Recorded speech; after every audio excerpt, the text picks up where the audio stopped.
자, 그럼 시작해 보겠습니다. 오늘 날씨가 너무 좋죠. 오는 길에 혹시 하늘 보셨나요? 정말 맑고 깨끗한 이 하늘 덕분에 가을이구나 생각이 드는 것 같습니다. 이 아름다운 가을 날씨 만끽하면서 오늘 행사 함께 시작해 보도록 하겠습니다. 2019 국제기구-Mice 커리어 페어에 오신 여러분 진심으로 환영합니다. 먼저 인사드리겠습니다. 저는 오늘 뜻깊은 행사 진행을 맡은 아나운서 장선영입니다. 반갑습니다. 네, 고맙습니다. 앞서 말씀드렸지만 요즘 참 설레는 날씨죠. 이 시원한 바람마저도 뭔가 좀 좋은 일이 생길 것 같은 기분이 드는데요. 설레는 이유가 오늘은 비단 날씨 때문만은 아닌 것 같습니다. 아마 오늘 이 자리 꽉 채워주신 여러분, 이 자리 오시면서 오늘 이 자리에서 어떤 정보를 나누게 될지 또 어떤 사람들을 만나게 될지 기대하면서 오셨을 것 같은데요. 국제기구 그리고 마이스 산업에 관심 있는 또 많은 분들이 업계 선배님들 그리고 담당자님들 만난 아주 소중한 자리입니다. 개막식부터 시작해서 직후에 취업 멘토링 콘서트도 준비가 돼 있으니까요. 그동안 어디서도 얻지 못했던 정보들, 네트워킹까지 큰 도움이 되는 유익한 시간 되셨으면 좋겠습니다. 자, 오늘 많은 분들 함께 해 주셨는데요. 먼저 이 자리 또 멋지게 만들어주시고 많은 애정으로 함께 해주신 주요 내빈분들부터 소개를 드리겠습니다. 제가 한 분 한 분 소개해드리면 여러분 뜨거운 박수로 환영해 주시면 감사하겠습니다. 소개해드리겠습니다. 자, 먼저 윤상수 인천시 국제관계대사님 함께 해주셨습니다. 큰 박수로 환영해 주시기 바랍니다. 네, 고맙습니다. 계속해서 정병하 외교부 국제기구-협력관님 참석해 주셨습니다. 역시 박수로 환영해 주시면 감사하겠습니다. 네, 고맙습니다. 조인권 인천시 문화관광국장님 참석해 주셨습니다. 큰 박수 부탁드리겠습니다. 네, 고맙습니다. 이어서 민민홍 인천관광공사 사장님 소개드리겠습니다. 박수로 환영해 주시기 바라겠습니다. 네, 고맙습니다. 자, 이제 멀리서 와주신 국제기구 관계자분들 소개를 드리겠습니다. Now our distinguished guests from all over the world. So when I introduce you one by one, please stand up and say hello.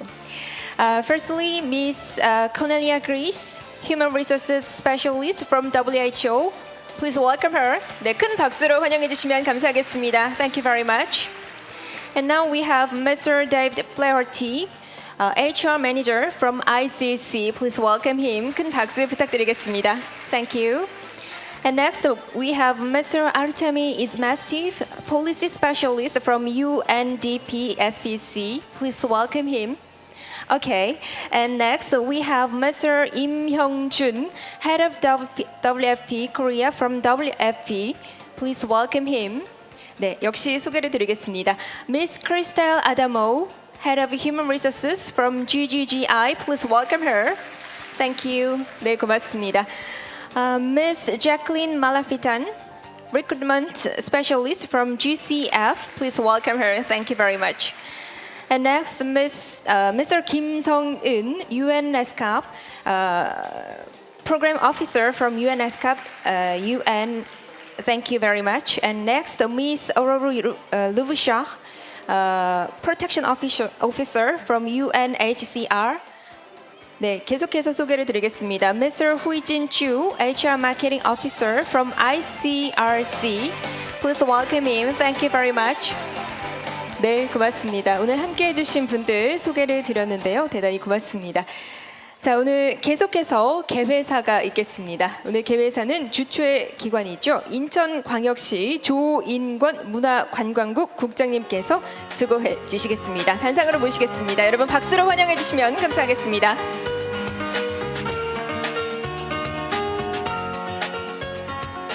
네, 안녕하십니까. 인천광역시 문화관광국장 조인권입니다. 먼저 2019 국제기구 마이스 커리어 페어에 관심을 가지고 참석해 주신 참관객 여러분, 그리고 국내 국제기구 주요 관계자 및 마이스 관련 기관 및 기관 등 기업 등 참가기관 여러분께 감사드립니다. 올해 5회를 맞이한 2019 국제기구 마이스 커리어 페어는 외교부와 인천광역시가 공동으로 주최하고 있으며 융복합 마이스 산업, 국제기구, 그리고 NGO 등 다양한 글로벌 구직 수요에 대응할 수 있도록 진로 탐색 및 커리어 개발과 취업기회 확대에 선제적 역할을 다하고자 합니다. 마이스 산업은 지역경제 활성화, 고용 창출, 도시 브랜드 제고 등 유관 산업에 대한 파급 효과가 매우 큰 미래 핵심 성장 산업입니다. 인천은 3시간 내에 147개 도시와 닿을 수 있는 허브 도시이고, 이곳 송도 컨벤시아를 비롯한 컨벤션 센터와 글로벌 체인 호텔, 그리고 국내 최초 복합 리조트, 쇼핑, 관광 등 마이스 인프라를 보유하고 있습니다. 우리 시는 지난 10여 년간 국제기구 유치를 위해 노력한 결과 지금은 녹색기후기금 GCF, UN 에스캅 동북아 지역사무소 등 15개 국제기구를 유치했으며 400여 명이 넘는 직원들이 이곳 송도에서 근무하고 있습니다. 이를 바탕으로 국제기구 등을 중심으로 더 많은 국제회의가 인천에서 개최될 수 있도록 마이스 산업 생태계 조성을 위해 적극 노력하도록 하겠습니다.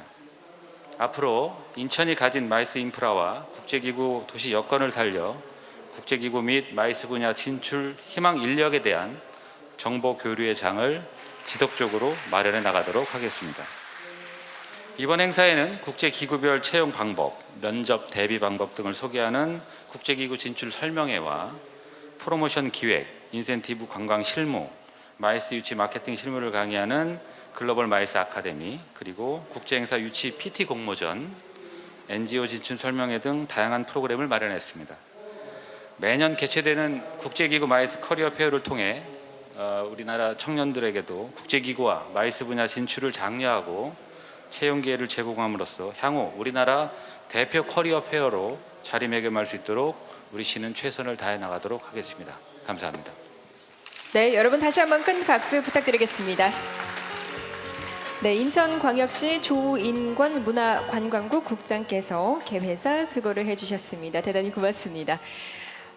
커리어를 대표하는 행사도 함께 하고 계신데요. 말씀해 주신 것처럼 오늘 이 자리를 통해서 국제기구와 또 마이스 산업에 조금 더 한 발 더 가까이 가는 계기 되셨으면 좋겠습니다.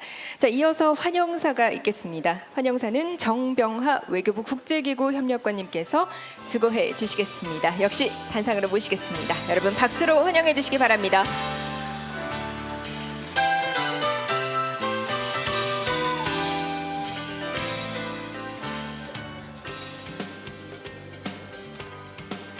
예, 반갑습니다.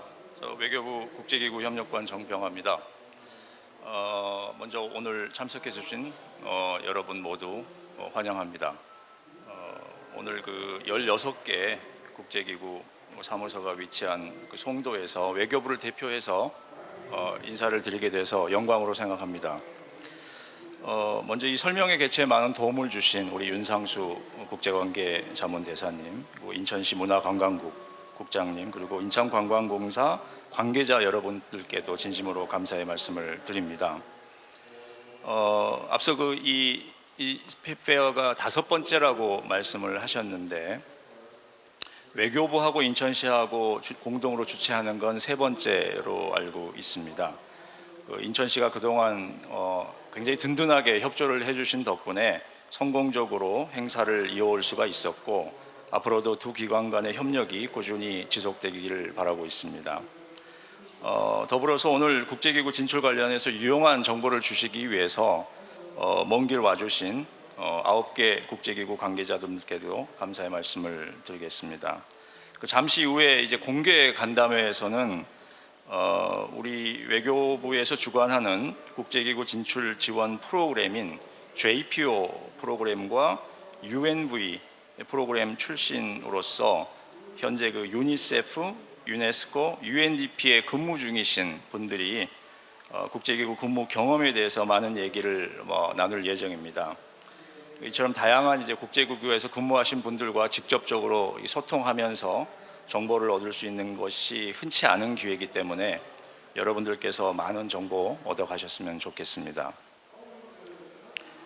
우리가 유엔에 가입한 건 1991년입니다. 지금 한 30년이 채 되지는 않았습니다. 161번째로 저희들이 유엔에 가입을 했는데요. 상당히 늦게 가입을 한 거죠. 그렇지만은 우리 정부는 이 다자 외교 면에 있어서 대한민국 위상을 높이기 위해 굉장히 노력을 많이 해왔고, 그동안 유엔 안보리 이사국을 2번 수임했습니다. 그리고 여러분 잘 아시겠지만 유엔 사무총장도 저희들이 배출을 했죠.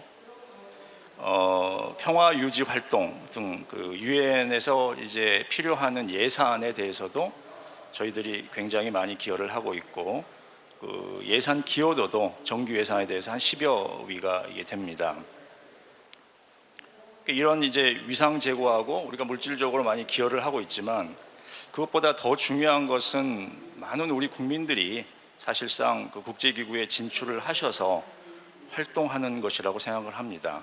그러니까 이런 것들을 통해서 한국의 위상과 역할이 더욱더 제고될 수 있기 때문입니다. 여기 참석하신 모든 여러분들께서 이제 앞으로 이제 국제기구 진출과 관련해서 상담을 하시겠지만, 우리가 왜 국제기구에 진출을 해야 되는지 그거에 대해서 조금 생각을 해봤으면 좋겠습니다. 국제기구에서 일한다는 것은 단순히 그 취업 이상의 좀 의미가 있다고 생각을 합니다. 우선 이제 국제공무원으로서 지구촌 전체의 공공선을 위해서 일한다라는 그런 의미가 있겠죠. 여러분들이 국제기구에서 활약을 하시면 이런 것들은 자연스럽게 한국의 위상 강화와도 연결이 됩니다. 현재 그 작년 기준으로 해서 858명의 우리 국민들이 유엔 사무국을 비롯해서 전체 61개 국제기구에 진출해서 활발하게 활동을 하고 계십니다. 이 가운데는 뭐 김종양 인터폴 총재님도 계시고, 임기택 그 유엔 국제해사기구 IMO 사무총장님과 같은 국제기구 수장급들도 이제 포함이 되어 있습니다. 그럼에도 불구하고 아직 갈 길이 멀다고 생각합니다, 저희들은. 그래서 외교부에서는 아까 말씀드린 그 국제기구 초급 전문가 JPO라든지 해외 자원봉사단 UNV를 통해서 그 파견 프로그램을 계속 지원하고 있고, 이런 프로그램에 많은 분들이 좀 응모하셔가지고 국제 무대로 나가는 중요한 디딤돌로서 활용을 하시기를 저희들이 기대를 하고 있습니다. 여러분들이 오늘 페어에 참석하신 것은 이제 국제기구 진출 과정에서 중요한 첫걸음이라고 생각을 하고요. 정부에서는 여러분들이 이제 더 많은 분야에서 일하시고 또 그 국제기구 핵심적인 리더십으로 좀 자리 잡으실 수 있도록 지원을 아끼지 않겠습니다. 여러분 모두가 국제 무대 어느 곳 어느 위치에 가시든 간에 활약하시기를 기원하면서 다시 한번 이 행사를 주최해 주신 모든 분들께 감사드립니다. 감사합니다. 네, 여러분 큰 박수 부탁드리겠습니다. 정병하 외교부 국제기구 협력관님께서 환영사 수고해 주셨습니다. 대단히 고맙습니다. 국제기구 또 국제사회로 나가는 첫 걸음이 바로 오늘 페어다라고 말씀해 주셨는데요. 오늘 이 자리를 통해서 대한민국을 이끌 대표 인재들 만나볼 수 있기를 기대를 해보도록 하겠습니다. 자, 계속해서 환영사가 있겠습니다. 다음 환영사는 민민홍 인천관광공사 사장님께서 수고해 주시겠습니다. 박수와 함께 단상으로 모시겠습니다.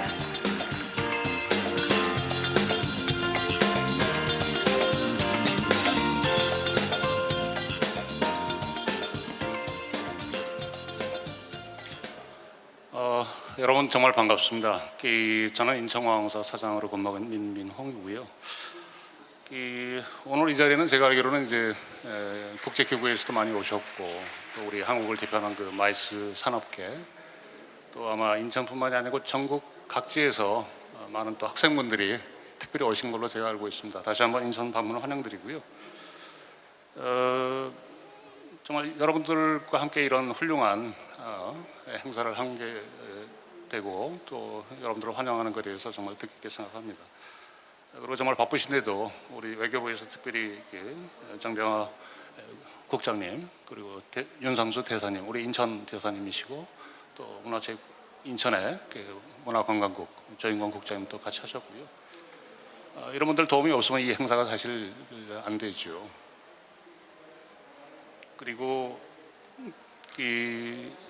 말씀드렸다시피 이제 관계기관 단체들이 서로 이렇게 협력을 해서 어떤 지속 가능한 관광 산업의 어떤 생태계 조성, 그리고 보다 나은 좀 그 마이스 산업 분야의 어떤 일자리 창출, 이런 걸 위해서 저희가 같이 노력하고 있습니다. 이런 노력의 일환으로 벌써 이 대회가 이 행사가 5번째로 지금 상공리에 자리 잡게 된 것을 정말 기쁘게 생각하고요. 특히 이제 제가 알기로는 이제 우리 정말 중요한 분들이 이런 분야에 관심을 갖고 참가하시는 여러분들인데 자그마치 한 1,500명 가까이, 오늘 이 자리는 다 많이 안 오셨는데 1,500명 가까이 또 참석을 하셨다고 그래서 기쁘고요. 뭐 인천 제가 관광 홍보를 책임지고 있으니까 조금 설명을 드리면은 여기 아주 마음에 듭니다. 인천에서 글로벌하게 놀자, 아주 어떤 분이 만들었는지 훌륭하게 만드신 것 같아요. 사실은 이제 인천이 정말 상점백회 된 도시죠. 정말 무에서 유구가 창조된 도시고, 또 여러분들 알다시피 이 국제 관문, 그리고 최근에 이제 4월달에 오픈했습니다만은 크루즈 전용 터미널이 열렸고, 또 연말에는 이곳 송도에 아마 원도심에 있던 여객선 터미널이 송도로 다 이전을 해요. 그래서 이 송도 지역이 정말 아주 핫하게 떠오르는 또 도시가 됐습니다. 그리고 뭐 조금 시간이 있긴 합니다만은 지금 영종도에도 파라다이스 시티라는 훌륭한 시설이 지금 완공이 됐지만은 100% 완공은 아니지만은 어쨌든 됐고, 또 앞으로도 이제 4, 5년 안에 2개의 IR, 소위 말하는 이제 복합 리조트가 또 열리게 되잖아요, 그죠? 그래서 이러면서 호텔만 해도 한 2,000개 객실 이상 늘어나게 되고, 또 전문 전시장 뭐 이런 것들이 많이 늘어나게 돼요. 그래서 이것들이 다 앞으로 미래에 어떤 일자리하고 다 관련이 되는 그런 산업들이죠. 그래서 여러분들한테도 이제 또 아니면 여러분 후배들한테도 많은 좋은 기회가 있을 것 같습니다. 그래서 우리가 국제기구에 진출하고 하는 것도 또 의미가 있겠지만은 우리 인천의 또 대한민국의 또 마이스 산업 이 분야에도 또 많은 또 기회들이 있으니까 한번 관심 가져주시면 좋겠다, 이렇게 개인적으로 생각을 합니다. 그리고 오늘 여러분들이 오신 만큼 좋은 정보 또 소기의 성과를 좀 거두게 되기를 진정으로 희망을 하고, 경제적으로 여러 가지 좀 어려움이 있습니다만은 저희가 이런 일자리 창출 어떤 사회적 가치 활동을 위해서 여러분과 같이 한 걸 다시 한번 감사드리고요. 앞으로도 저희가 할 수 있는 일이 있으면 최선을 다해서 여러분들을 지원토록 이렇게 하겠습니다. 대단히 감사합니다. 네, 큰 박수 부탁드리겠습니다. 민민홍 인천관광공사 사장님께서 환영사 수고해 주셨습니다. 대단히 고맙습니다. 네, 그렇죠. 인천에서 글로벌하게 놀자. 오늘 또 특별히 2019 국제기구 마이스 커리어 페어 인천 송도에서 함께하고 계십니다.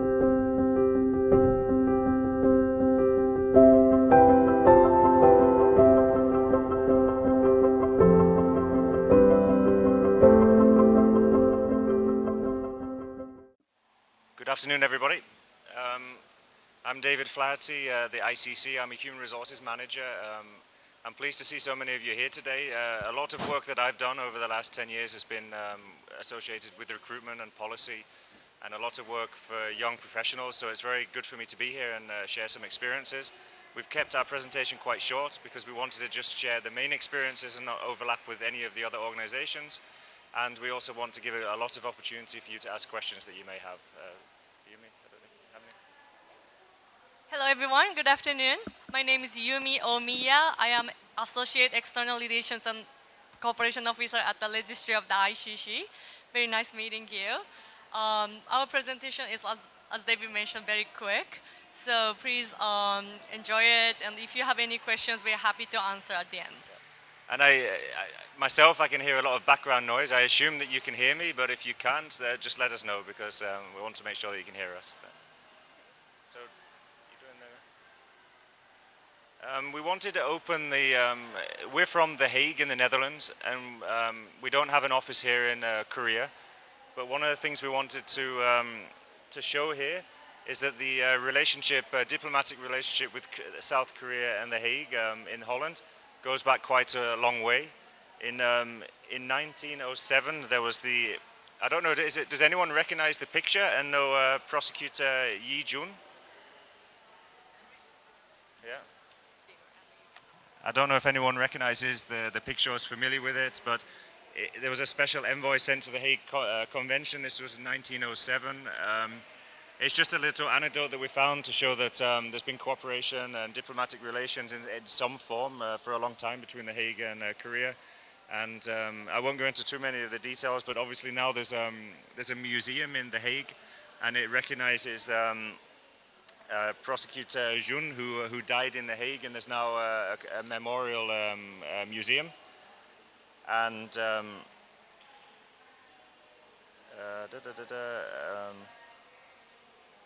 and that was and that's something we just wanted to mention. I don't know if you wanted to.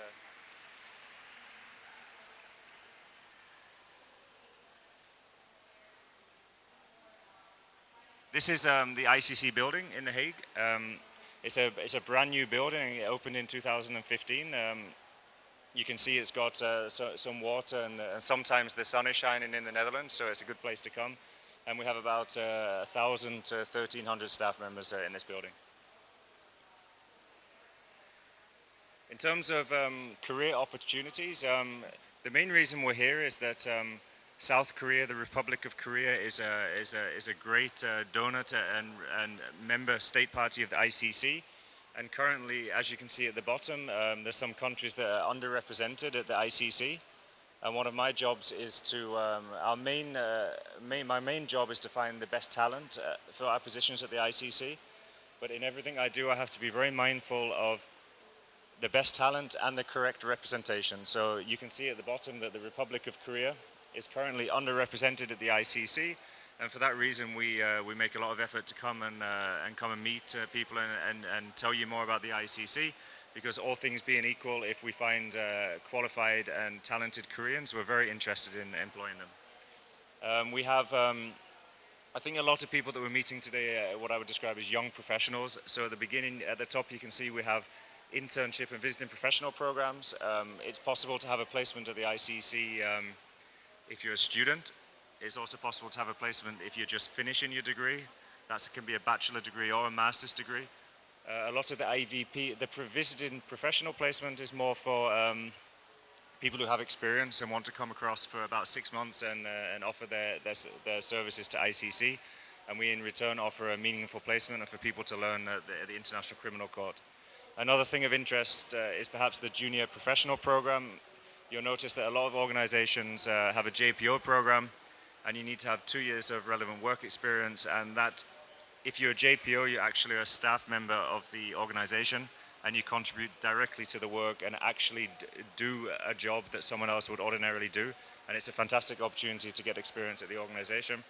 And then we have, I'm not sure how familiar people are with the types of positions we have, but it's a UN common system organization. That means we have general service positions. They're mainly locally recruited positions, and perhaps more of interest would be the professional international positions, and that goes from P2 to P5. And if you obtain one of these positions, there's a relocation and installment, and we bring the people to the Netherlands. So this is just an overview of the career opportunities that we have. Some of them are perhaps more of relevance than others, but this makes up who we recruit and what we're mindful of when we do our recruitment. Of course, bearing in mind that the geographic representation is one of the considerations. We also try and make sure that we recruit the most talented individuals, and we also make sure for lots of positions that we have a good balance between men and women. That's very important, especially at the higher levels at ICC. There's a lot of efforts at the moment to have fair and equal representation of men and women. So, anything to add to this? So actually, I am a JPO officer, and I joined the court last year. So I will share my relatively fresh perspective of the international organizations and what it is like to be a JPO later on. Oh, yeah, okay. Yeah.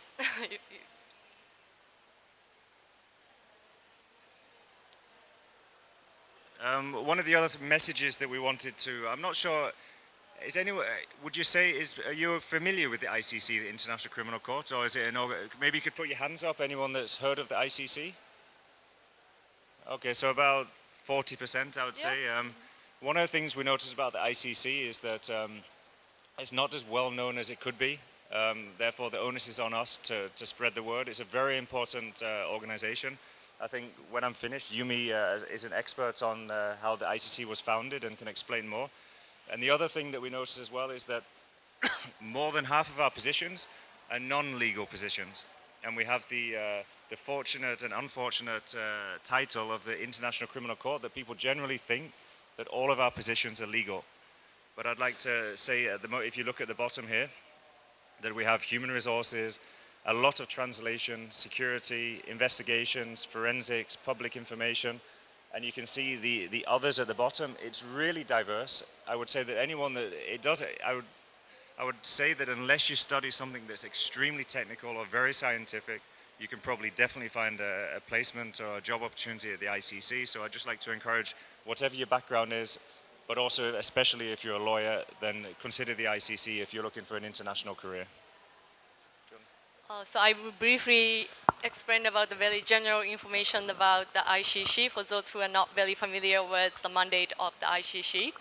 So the International Criminal Court is the world's first permanent criminal court established by the Roma Statute, which was apparently signed in The Hague in 1998.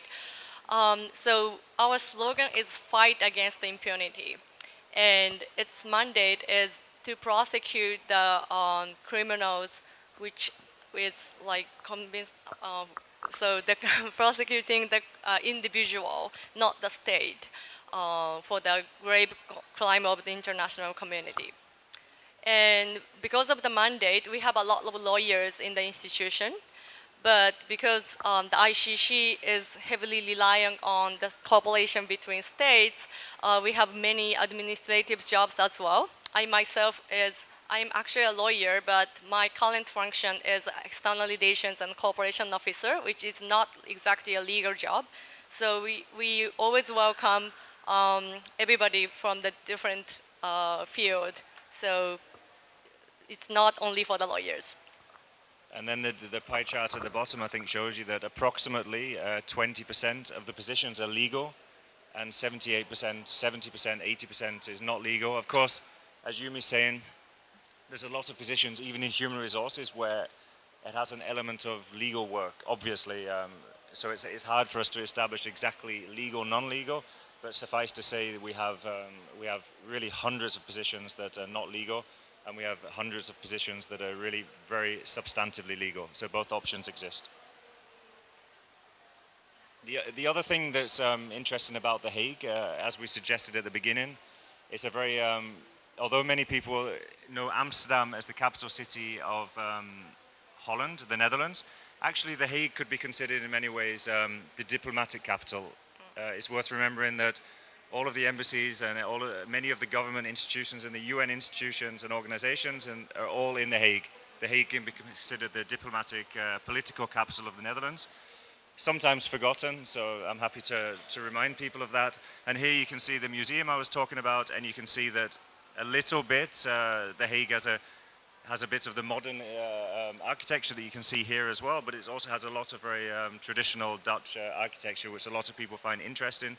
And you can see with the flags that it's the political capital of the Netherlands, and there's not only the International Criminal Court, there's also the International Court of Justice, the Special Tribunal for Lebanon, the Organization for Prevention of Chemical Weapons, there's the Kosovo Specialist Chambers. There's really a lot of UN common system style organizations in The Hague.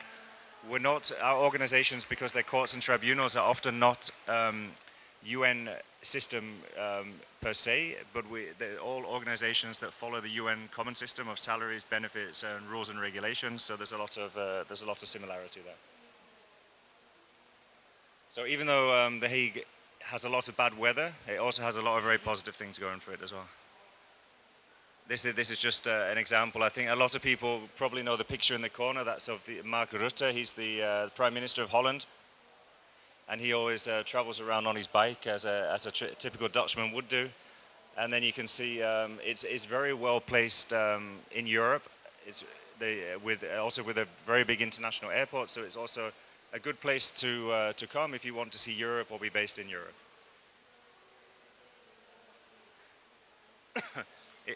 If possible now, we'd like to show you a short video.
My name is Kyubin, and I'm from Republic of Korea, and I'm an intern in the Office of the Prosecutor of the International Criminal Court.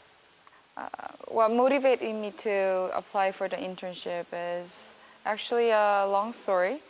I've always wanted to work in international courts or international organizations, but I've never had the courage to apply to one. And one day, one of the judges of the court came to my school and gave a speech about the mandate of himself and the court.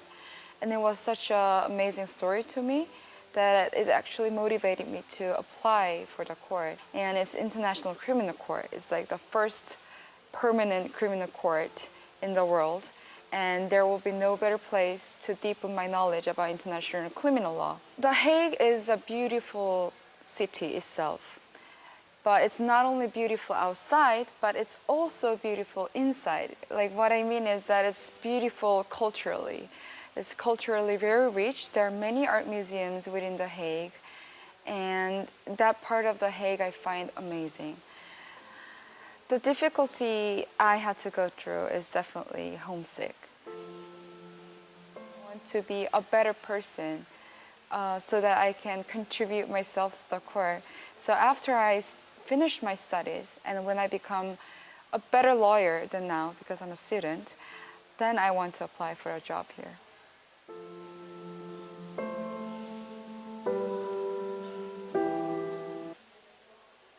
I think one of the important things I'd mention here is that if you pick up a few things that she said or how she said them, obviously you'll notice that she speaks, her English is really good and French is at the bottom.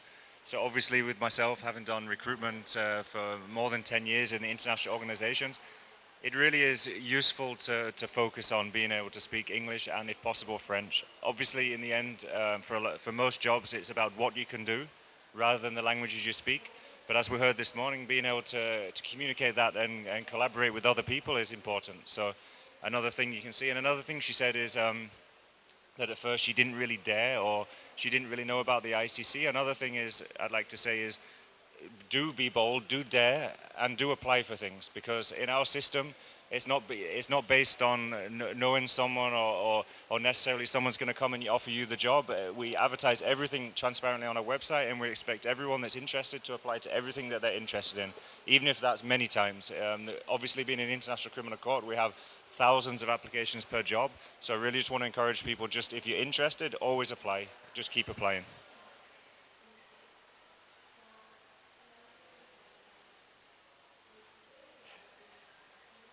Okay, I'm going to use this.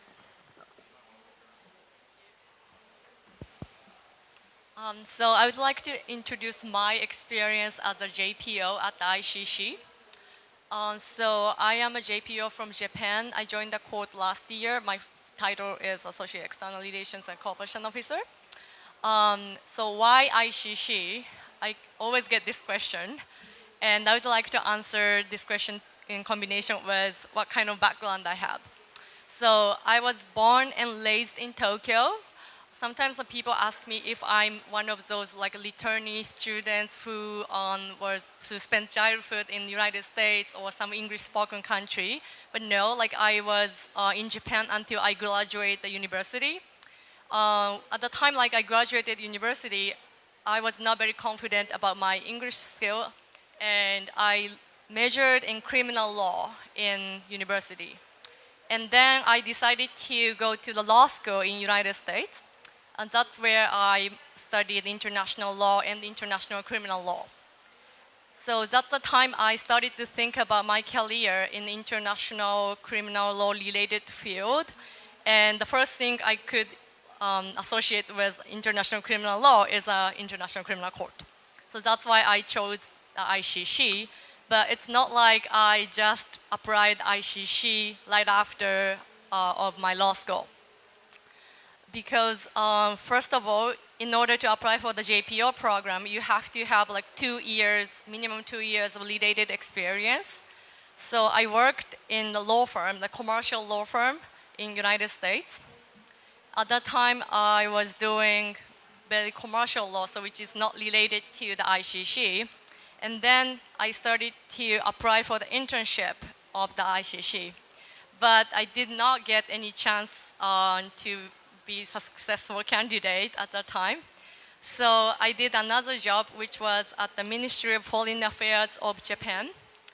And I was working for the mission of Japan to the United Nations located in New York for 2 years.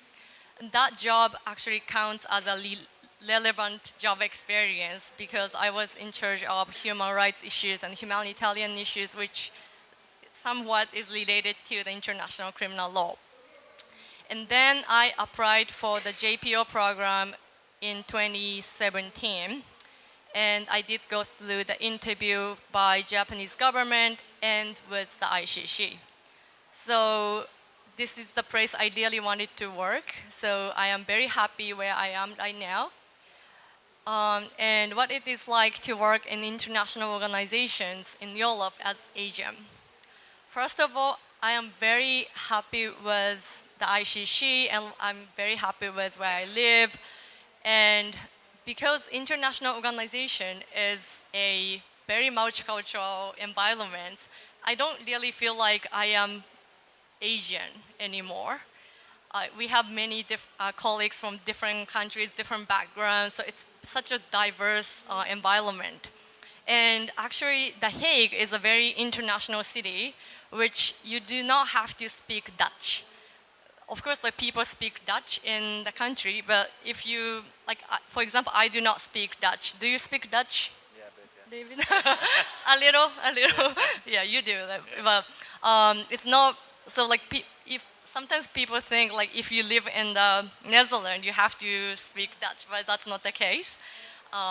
And I am learning French, but like I'm not fluent yet. So it's not, some people think like you have to be fluent in French and English when you apply, but that's not the case. You can apply if you can communicate in English and you can learn French like I do. Yes, and actually I did a lot of internships before I applied for the JPO program because that actually gives me the opportunity to know like what it is to like for the United Nations or international organizations. Oh, by the way, the ICC is not the part of United Nations. It's a UN-related agency. The internship program at any UN entity would definitely help you like becoming familiar with like how the UN agency works and what it is like to work as an international civil servant in general. So I would highly recommend internship, even though it's unpaid.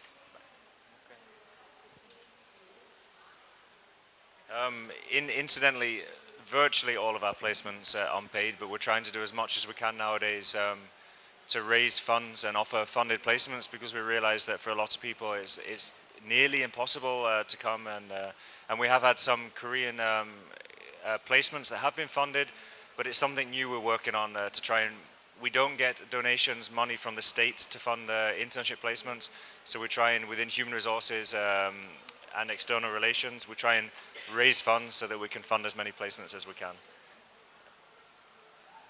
The only other thing I'd like to add is maybe you won't remember all of this stuff and maybe you might not remember about ICC, so if you want, we've loaded up some USB sticks and I'll leave them at the front, so if you come and grab one, there's lots of information on about ICC and where you find the jobs and lots more legal material about ICC that you might find interesting, so please come up and grab one. I'll leave them on the table here.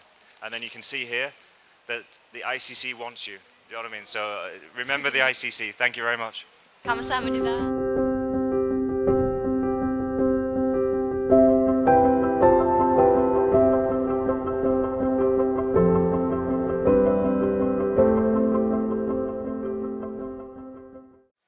Thank you very much, Chair, for the introduction, and thank you very much to all the organizers of this career fair, to the Ministry of Foreign Affairs, the City of Incheon, and the Korea Tourism Association for inviting us here. My name is Artemy Izmestiev, and I come from the UNDP Seoul Policy Center. It's a small office of UNDP located here in the Republic of Korea. I'm here with Thank you very much. I'm here with a number of colleagues from my office. They are here on the back and at the booth. Thank you very much for the interest that has been shown already to our booth by many of you.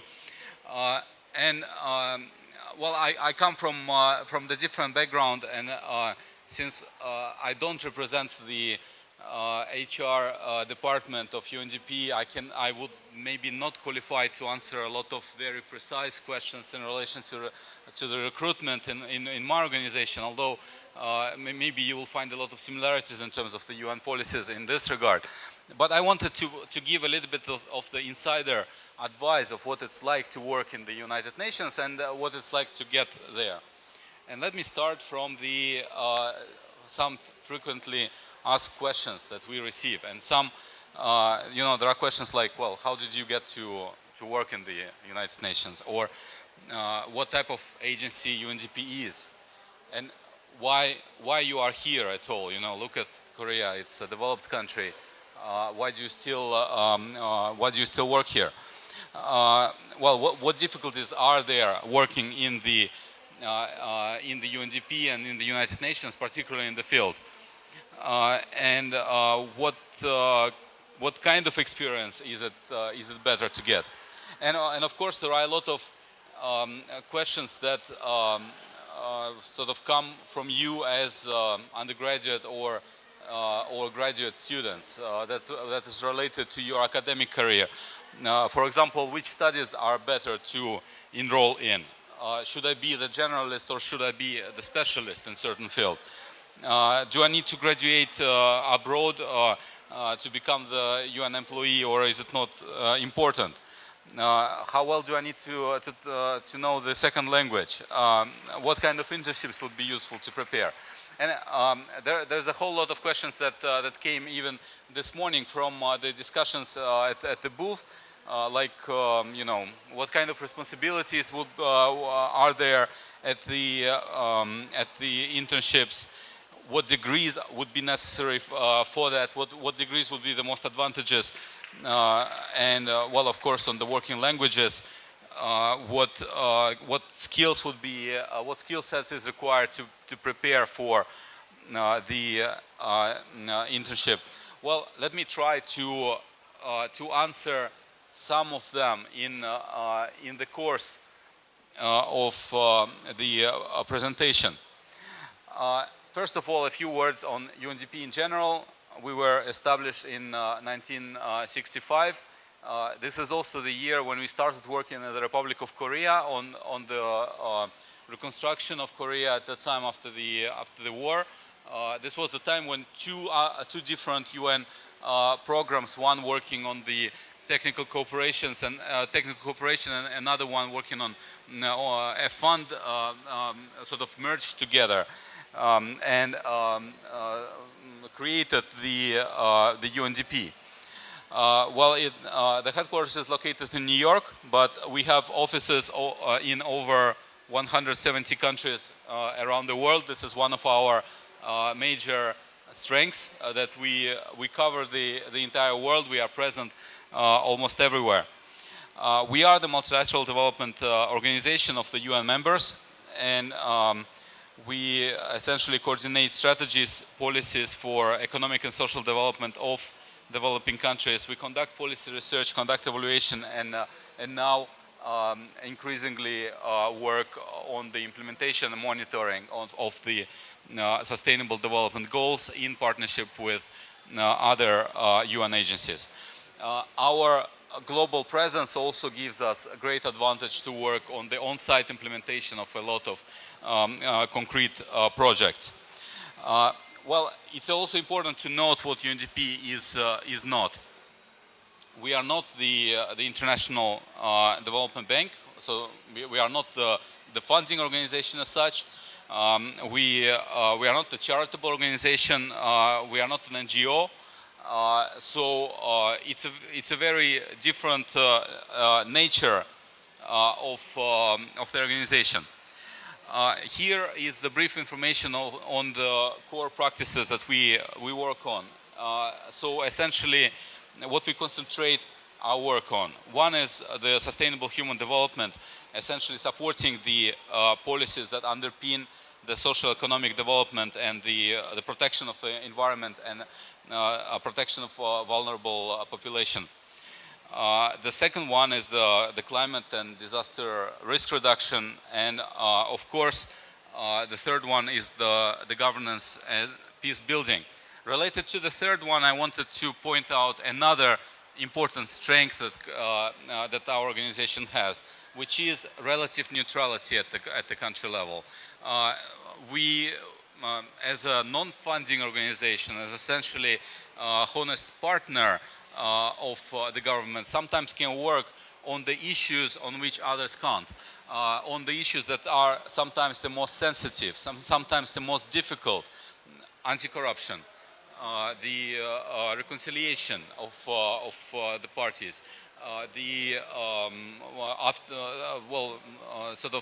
dealing with situations of fragility, dealing with situations of crisis, post-conflict reconstruction, and so on.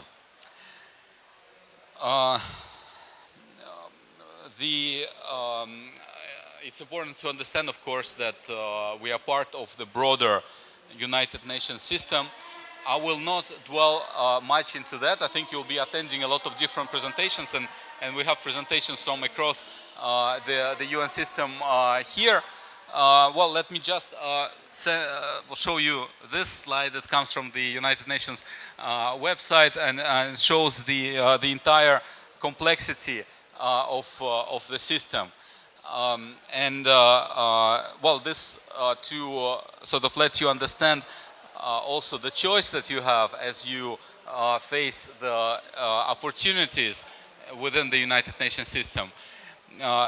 It also to remind you that, well, yeah, we are also quite a complex, quite bureaucratic, let's face it, organization, and that has a lot of different layers, a lot of different complexities, institutional and so on. So you need to understand that when you sort of aspire to work in an organization like ours.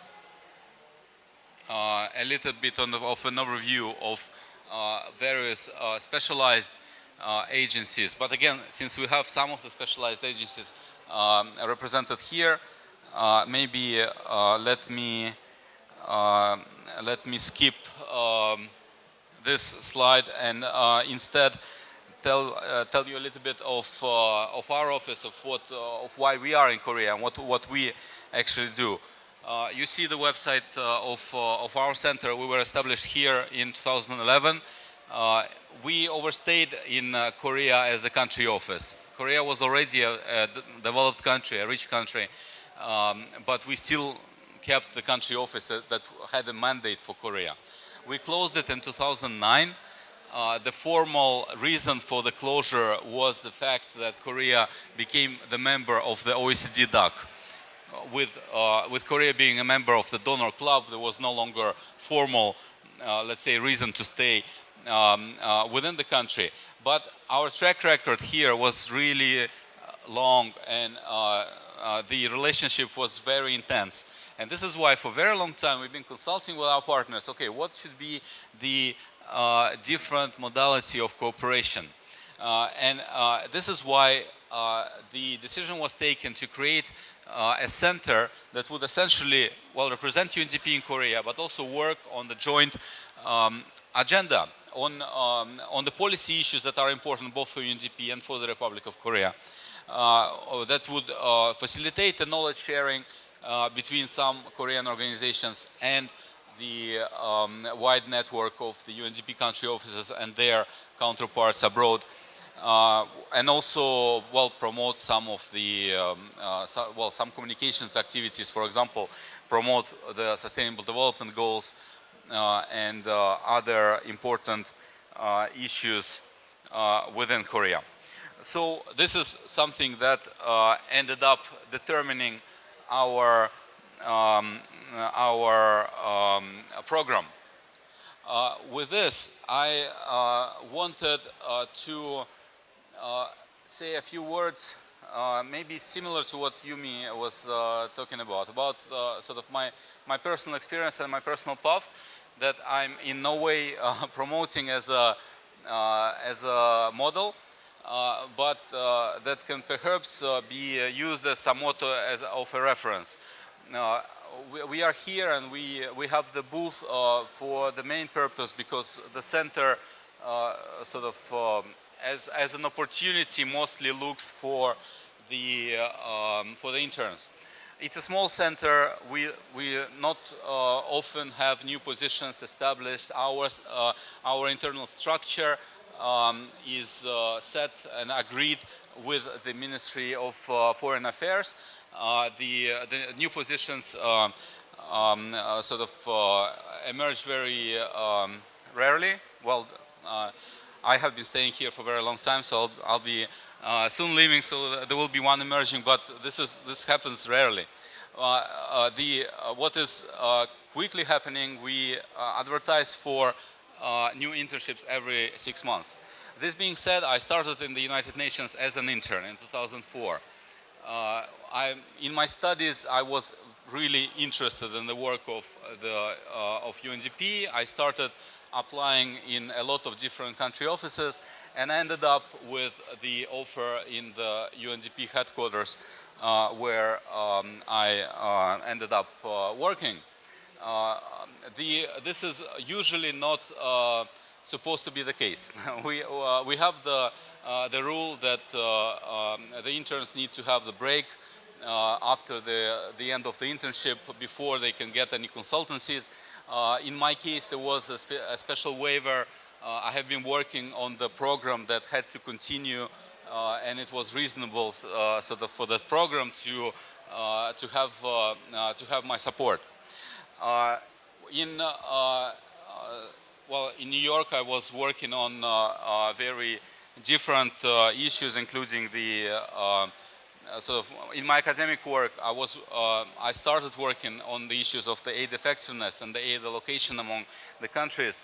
I happened to be in the headquarters when it was establishing the community of practice on the same issues of aid effectiveness and aid management. I started branching into different other issues, supporting research on human rights-based approach to poverty. Then later moved to different country offices in Ghana, later in Tajikistan, working directly with the ministries of those countries, supporting those countries on development cooperation policies, while making use of the international agreements and trying to modernize development cooperation policies, sort of trying to ensure that the latest thinking in development cooperation becomes a part of national policies of those countries. This work is something that eventually helped me in in getting my position here. When I was in Ghana, I was working on the big forum that the government of Ghana hosted in Accra on aid effectiveness. The following forum happened to be hosted by the government of Korea in Busan. This was the time when I was applying here, and this was the time when our office was established, and this is how I ended up here. What general advice I could distill from this experience? Well, number one, try to build very multidisciplinary knowledge on international society, on politics, on law, history, environment, and many other things.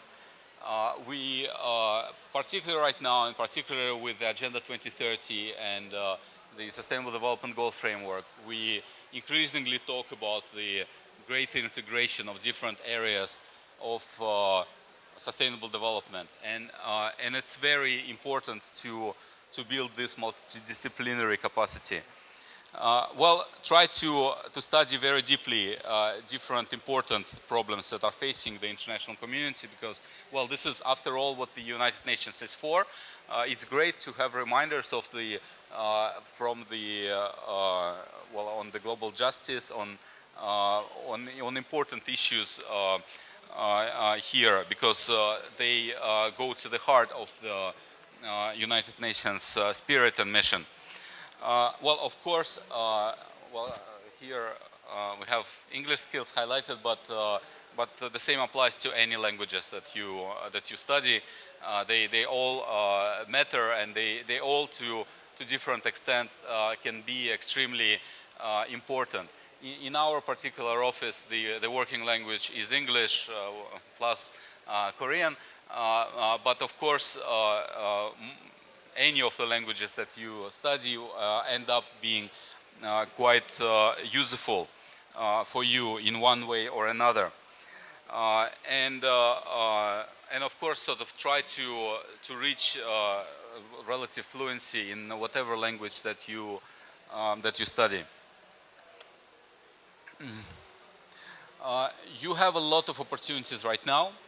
You have lots of opportunities in Korea. It's extremely dynamic environment where you have enormous amounts of seminar conferences, the internship opportunities, volunteering opportunities that can potentially advance you to your goals. Just use them, attend them, get interested in them. You have the government that is extremely supportive of your aspirations right now, and with information and with different events that it organizes. One thing that I highlighted here is that, you know, while degrees and majors are of course important, it matters much less what you studied. You know, it's just like in the previous presentation, it was highlighted that essentially there are very different jobs.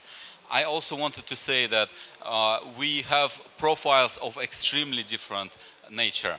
My previous director in the center, I think, well, she is a French national who lived in Scandinavia for her formative years, so she studied Nordic studies. And after that, she became a translator that started being associated with the UN through translations, and got the career within the UN. So, you know, you don't know what your path is going to be.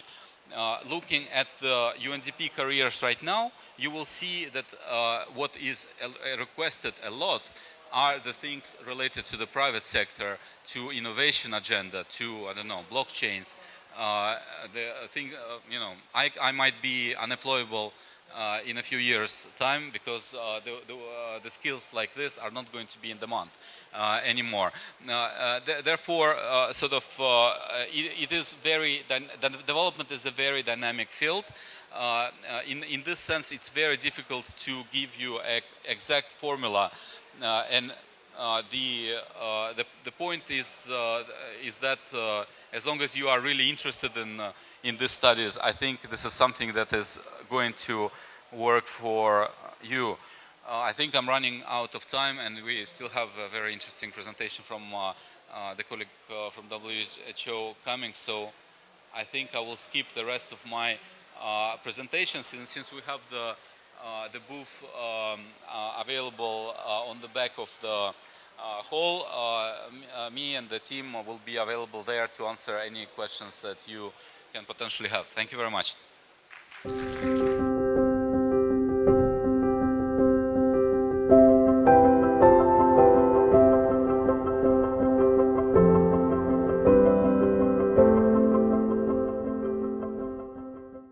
Hello, I'm very pleased to be here today, and I would like to thank the Ministry of Foreign Affairs for their invitation. And I'm so happy to see so many of you. Korea, as for many UN agencies, is an underrepresented country. And we're always very happy when we can talk to students who are interested in coming to work for us. Before I start, may I ask you if any of you have ever applied to the UN internship programs? Have you ever looked at our websites? Any of you? Okay, there are some in the room. That's good. I hope at the end there will be more that want to apply. For those of you who have tried, has anybody done an internship in the UN already? There's some, okay, excellent. Which organization did you do it with? UNESCO. Okay. I will start a little bit to give you an overview of WHO, who we are, and then I will tell you a little bit about career opportunities for young people and how to join the UN. And I will then tell you a little bit, if I have the time, about how we are doing selections and how to do and prepare your applications. So the WHO is the UN Specialized Organization for Health. Within the UN family, we are separate from the UN proper, and we are really taking care of anything related to health. If there are emergencies, we are called upon to organize and coordinate the health part of the emergency response. When there are any type of health-related questions, we will be called upon to respond to those queries or to those problems. And because of that, we have a separate mandate and membership and our own budget. And WHO was established in 1948, at the time with 61 governments, but actually when you look at it geographically, not so much has changed. That's to do with the fact that the world has changed and there's no more colonialism and there is no more, the other geopolitical factors have played in. But if you look at the world map and see how many countries we covered at the time when we were founded, geographically speaking, how much territory, and now it's pretty much the same. So that hasn't changed. But today we have 195 member states and 2 associate members. And we have offices in 150 countries roundabout. That changes a little bit, depends on demand. And we have 6 regional offices. And across the world we have about 8,000 staff, of which only about 2,000 work at what we call the professional level. So these would be jobs that are in our health technical areas, and these are the jobs, and our administration obviously as well, and these are the jobs that would probably be of interest to you. So there are only around about 2,000 worldwide. And if you look at our website and you say, I would like to apply to WHO, even though we are headquartered in Geneva and Switzerland, most of our jobs are not based in Switzerland. And I think that was actually very good of Artemi to explain that his career has taken him across the world. And he has not sat in New York in the headquarters, but that was one of your stations. But in actual fact, it's the same for us. We're all over the world, and the likelihood that you're in Geneva is 1 in 4, roundabout. We have about 1/4 of our staff in Geneva. So that's what we are, how we are structured. The regional office for the region that the Republic of Korea belongs to is headquartered in Manila. And usually my colleague from Manila comes, but he couldn't make it, so I came from Geneva to see you. And I'm very happy to be here. So if you look at that map, there's one other thing that I would like to mention, that is that around 50% of our staff work at country level. And then another 20 to 25% work in our regional offices. You can see the names of the cities on the map, and only the last 25% are in headquarters. So let me talk a bit about career opportunities at WHO. I will start with the internship program, what we do and how it works. And then I will talk a little bit, are there any people in the room who no longer study, who have finished studying? And have you more than 5 years of work experience? No, good. Okay, then I will focus maybe on the young professionals programs, and we'll skip a little bit of the more generic part of my presentation that I have on how to apply for positions after. Yeah? So the latest data we have on our internship program that we reported on is from December. We are just preparing the next report, which has data up till July, but it wasn't ready before I left. So I can only tell you how many interns we had last year. We had around 678. And of those, only about half were in Geneva. The rest was in other offices. And when you're applying to WHO internships, it is one of the things to consider is to go not to headquarters, to go elsewhere. The value of the internship and what you're exposed to is exactly the same. We make no difference if you have done an internship in a country or at the regional level or in headquarters. If ever you then apply later to WHO, the value is the same. And therefore, also because Geneva is a very expensive place to go, the airfare is expensive, and though we are going to start to provide stipends to interns as of January who do not have a scholarship to come with, it still is a very expensive place, and we will not be able to support you for airfare. So one thing to reduce the cost of an internship is to consider duty stations outside Geneva. Last year we had 77 different nationalities. That is actually a little lower than in other years. Usually we go up to 100 nationalities per year. And we really try to be as diverse as possible and also make an effort to have inclusion of gender. But if you look at the picture, something that strikes you as strange, 75% are women in the internship program. So I'm encouraging men to apply to our internship program too. We're not having a bias when we select, so it's not selection bias. It's actually that the pool of applicants is the same as what is then intake later on. Who can apply? So anybody who has finished 3 years of university level studies can apply. It says here that you have to already be enrolled in a graduate program, but we are not making a difference for those countries where you actually have to study. Some countries you have to study for 4 years to get your first degree. And so if you already have finished 3 years of university studies, that will qualify you to apply for WHO's internship program. We accept, and I think this has been said before, we accept any application from any type of discipline. So it doesn't matter, you do not need to be a medical doctor. In actual fact, very much like ICC, we don't only have medical doctors. I always make the joke, if you collapse in the foyer of, in the main entrance of WHO, it's not clear if there's going to be a doctor to attend to you when you have a heart attack. So we are being trained in first aid, all of us. Yeah, so it's not that you can expect there will be doctors around. And we are seeking actively to have an interdisciplinary approach to public health, and therefore many of our colleagues are not physicians. And then of course we have a large administration, and there we look for people like myself, human resources. We would not be looking for people with a technical background, but we would be looking for people with a more general background.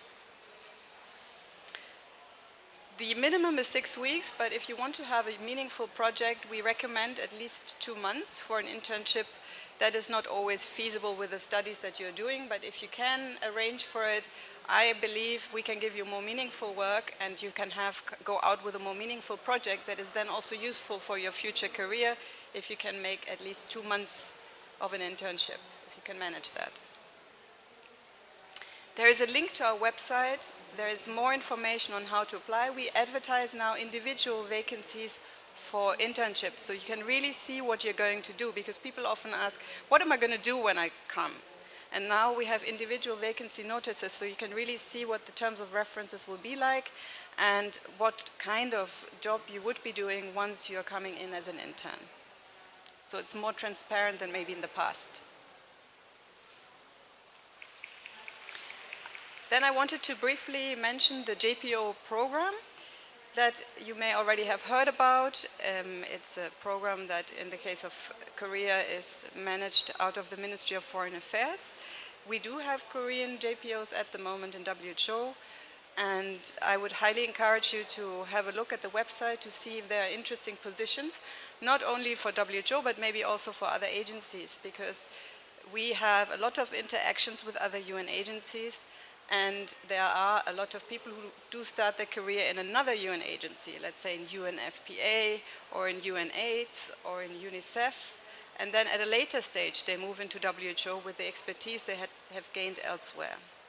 So there are a lot of cross-cutting issues. So if you are in general terms interested in the field of public health or generally in the UN, this program is a very good way of starting your career. And you need about 2 years of work experience. And we did a study. some years back to see where these people gained the experience, because that's a common question. Well, I would like to apply for the JPO program, but I don't have those 2 years of work experience yet. So the catch-22, what am I going to do? And I looked up what people had done, and there's a really broad range of both jobs and types of employers they've had. But there is a trend, of course, many of them have had experience in the non-profit sector in the broader way, or in the public sector. So either in NGOs, or they have worked with their governments, or in our case, because we are a specialized agency, we also have a number of people who worked in research institutions. So that is the classical experience that people gained before they joined WHO, not just for the JPO program, but also when they come at a later stage. And I need to tell you something a bit frustrating, but don't despair. The average age, what do you think is the average age of a person entering WHO? It's different from other UN agencies. On a long-term contract. Not, what do you guess? Any guesses? It's more, up. It's 42, 43, something like that, yeah. So, and that, I'm not telling you that because I don't want you to apply, but if you go to the website and you see that there are only positions that ask for 10 to 15 years work experience, do not despair. There are ways of joining us. This is why we have such a large internship program, because we want to include youth. It's not that we are against youth, but we have a specialized mandate. And so in order to advise governments, very often the high level of specialization is already required. So people may not be, we may not be their very first employer, but we may be the second or third employer of a person. And so it's never too late to apply. You don't lose anything if you don't start very young with us. Yeah? So keep us in mind, please, because if you do not find immediately a vacancy that applies, where you can apply, because your skill set may not be there yet, you will get there.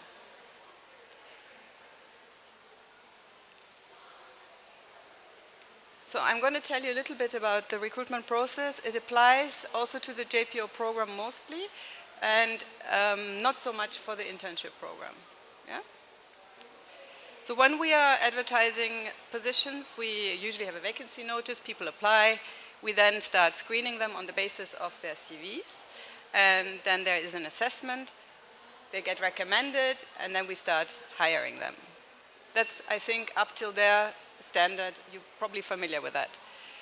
But then when it comes to applying to vacancy, maybe I can, if I go forward, can you open the vacancy maybe that I have embedded? I show you.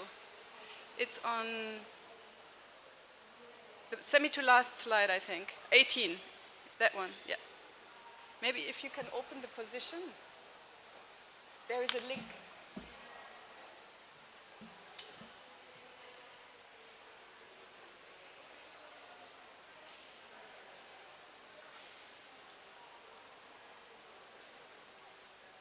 Take a while? Okay, I keep speaking then. I want to show you the real thing, you know, what is published and how to read it, because it is not so easy to understand sometimes. Oh dear. No, is it possible maybe to just call up www.int? Full stop?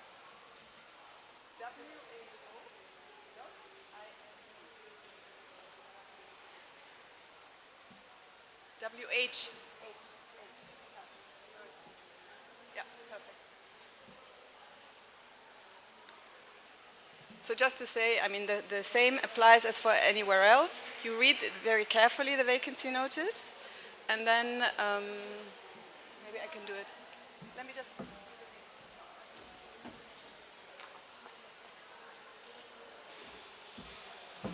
Let's see if we can open it, but I will just speak and explain. So what I would do if I go for a vacancy, look at a vacancy notice, I would try and check how long is the contract? What is the duty station? Is it a professional position or is it a general service position?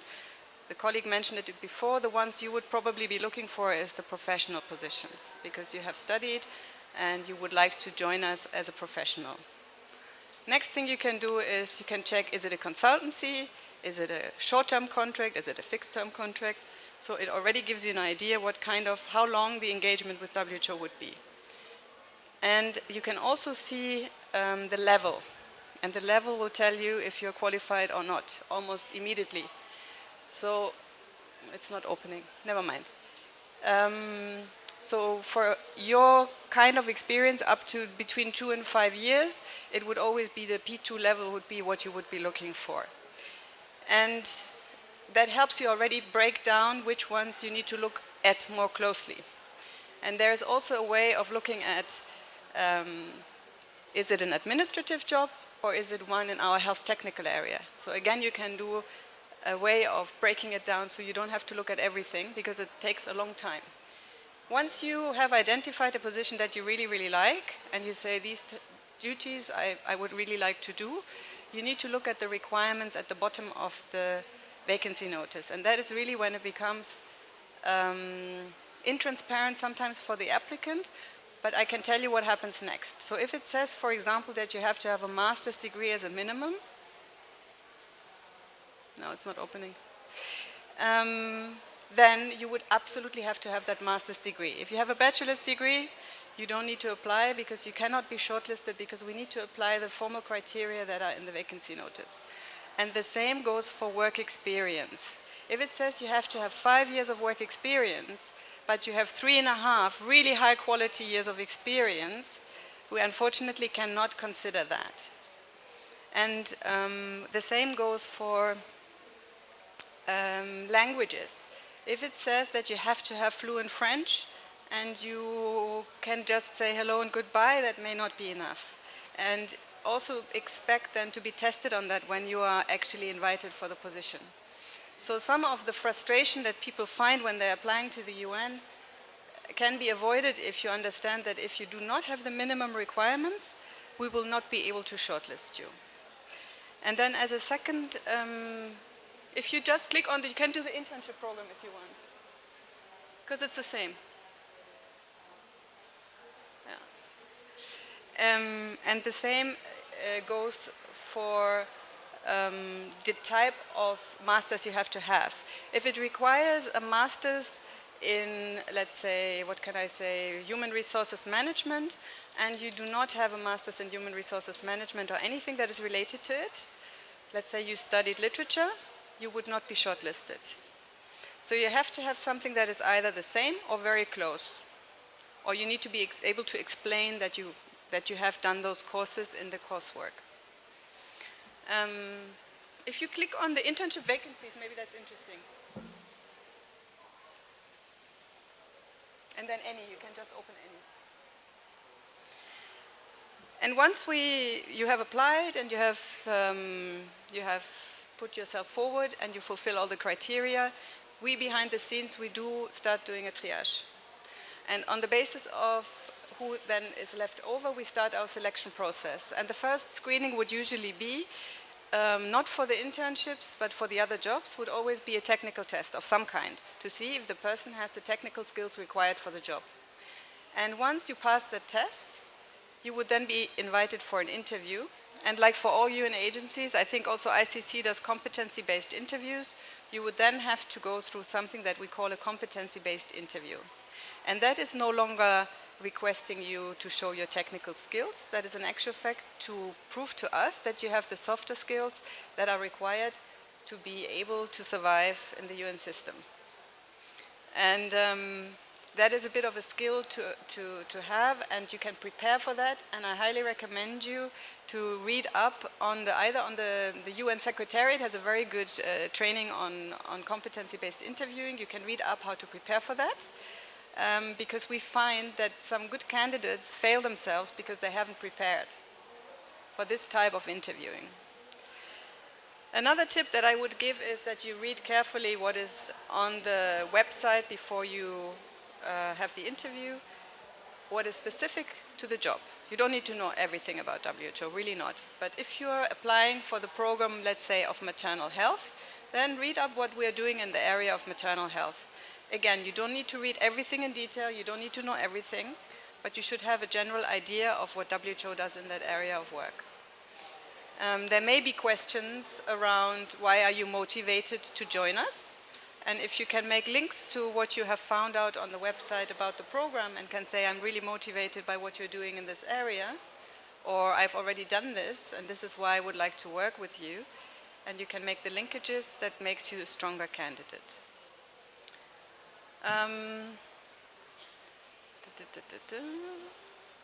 I think I'm running out of time. Don't worry. I'm running out of time? Okay, good. So then I go back and I tell you a little bit more in detail how to do. I give you some examples on the interviewing, if I can go back.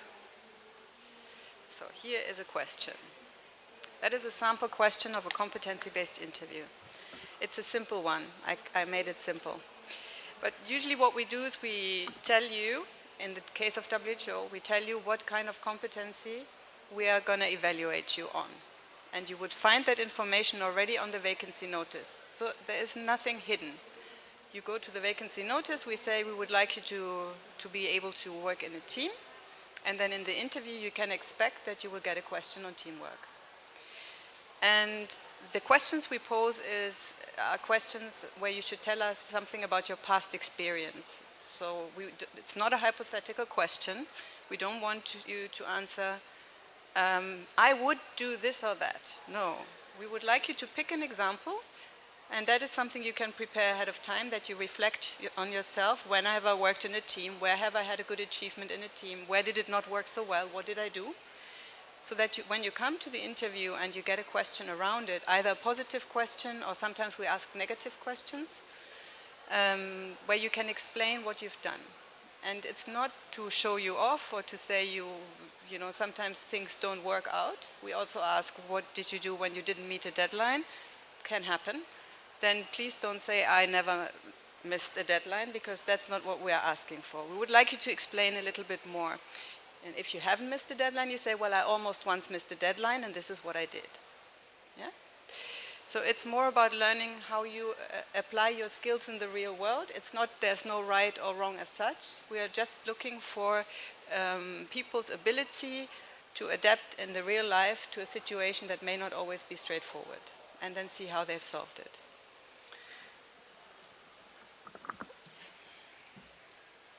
Let me see if I forgot anything else. Otherwise, I would open up for questions, because I don't want to repeat what the other colleagues have already said. There was already lots of good tips.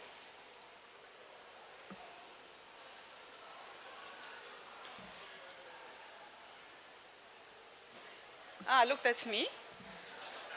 This is my secret bonus material, because I actually started my career here in Korea. My first UNESCO experience was with UNESCO was here. That's me, I'm 21. And I came here in 1994, and I was invited for a UNESCO Youth Camp by the National Commission of Korea. And then I took it up from there, yeah. You can see, this is, I think, Gyeongbokgung Palace. And then they dressed me up. And I tried to look dignified, but I'm not sure I succeeded. Yeah. And in the middle, next to me, is an ICC staff member. Do you recognize her? It's Gabriela Gonzalez. I met her here, and yeah, we stayed in touch. So she also ended up in the UN, in ICC. Yeah. So that's, I wanted to share that with you as a way of saying you can also do it. Okay.